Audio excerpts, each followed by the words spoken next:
Bonjour et bienvenue sur la chaîne Et si on parlait psychologie.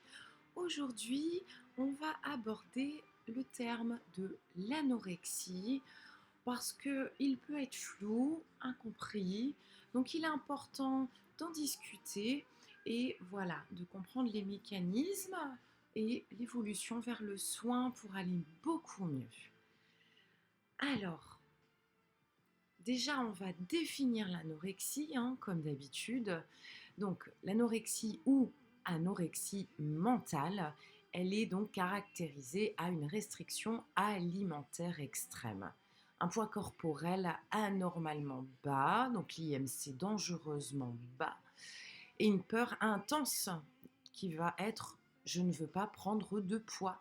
Donc un vrai contrôle, une vraie recherche de maîtrise sur l'image en fait de soi, et ce trouble va engendrer beaucoup de conséquences.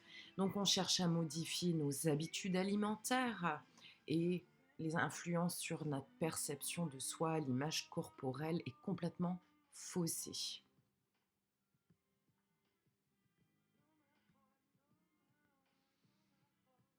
Alors les causes, facteurs biologiques. Donc il y a des études, hein, qui ont parlé de certains facteurs d'ordre génétique qui peuvent prédisposer certains individus donc à développer des difficultés avec l'alimentation, dont l'anorexie qui est le sujet de cette vidéo. Donc on va avoir un impact sur la régulation de l'appétit, le métabolisme et bien sûr le déséquilibre dans les neurotransmetteurs, comme la sérotonine, hein, qui va jouer un rôle crucial dans l'alimentation. Donc on l'a vu dans la vidéo sur la boulimie également.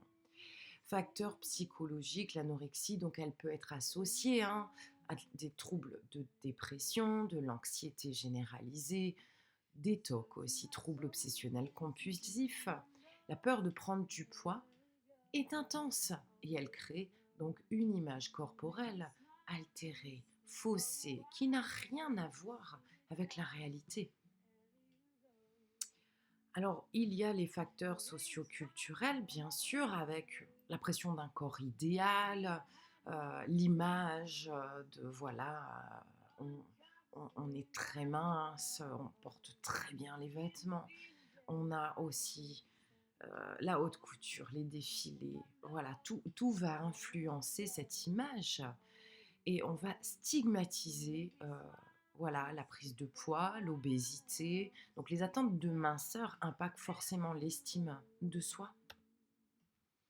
Donc les médias, hein, vont influencer, un standard qui est donc irréaliste, hein, sur la beauté, parce que ce sont des images retouchées très souvent. Donc ça vient alimenter l'insatisfaction personnelle et corporelle, et ce qui va contribuer à l'apparition de troubles alimentaires, surtout vers l'adolescence, où on recherche vraiment à se sentir bien. Le rôle de la famille, eh bien, il y a une dynamique familiale importante.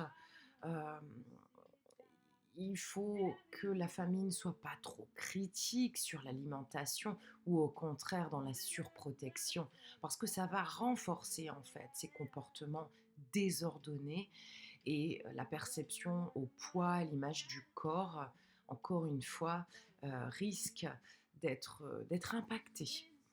Allez, on continue. Alors, fonctionnement du cerveau, hein, au niveau des neurosciences, l'anorexie est associée à un déséquilibre sur les neurotransmetteurs. On l'a vu sur la vidéo de la boulimie, donc sérotonine et encore une fois dopamine, puisqu'elles viennent affecter l'appétit et une réponse émotionnelle. Je vous ai mis quand même quelques liens d'études qui montrent l'hyperactivité dans les voies cérébrales quand on va lier une récompense avec la restriction alimentaire.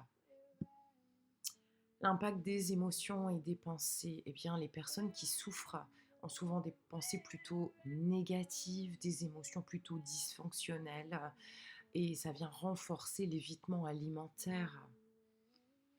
Donc le comportement alimentaire compulsif, hein, il est observé sur des rituels alimentaires avec voilà, une restriction, avec un codage, bien sûr le comportement lié au contrôle du poids. Et on est face à des situations de stress ou d'anxiété. Allez, on continue. Donc ici, on va voir bien sûr les soins. Les soins, ben, thérapie de psychologie, hein, vous avez compris, c'est souvent une bonne orientation. Bien sûr, on en parle d'abord à son médecin, et puis après, on peut rechercher des thérapies orientation TCC. Je le redis, les TCC, ce n'est pas une thérapie seule, c'est un outil durant la thérapie qu'on va utiliser parce que pour traiter l'anorexie, on va chercher à modifier ces pensées qui sont devenues automatiques. Mais bon, il existe encore d'autres pratiques. La nutrition, donc, on peut très bien se baser sur un rééquilibre alimentaire, une rééducation pour avoir des meilleures habitudes. Vous pouvez vous orienter vers des diététiciens, pardon, qui peuvent aider à comprendre les valeurs des nutritionnels, qu'est-ce qu'on met dans l'assiette, qu'est-ce que ça apporte, et voilà, comprendre que la maîtrise du poids est importante. Le soutien des autres est important, les amis, la famille, les groupes de soutien aussi, ça peut permettre de partager l'expérience et de s'encourager dans des comportements plus positifs. Donc on va essayer d'agir aussi bien sur la santé mentale que physique. Suivi médical, eh bien c'est vital pour surveiller la santé, d'accord, et prévenir des rechutes si on commence à aller mieux. Et même si on a des rechutes, c'est pas grave. Rien n'est linéaire en fait, surtout quand on a de grosses difficultés. Donc il ne faut pas hésiter à avoir des évaluations d'ordre psychologique avec un vrai suivi, d'ordre physique avec le médecin, le diététicien, le nutritionniste. Comme ça, on va chercher à ajuster nos besoins et on pourra avoir un petit peu plus de soutien et on ne se sentira pas seul. Voilà, j'espère que cette vidéo vous a plu. Je vous invite à vous abonner à la chaîne Et si on parlait psychologie pour ne rien manquer des sujets abordés. Je vous dis à très bientôt.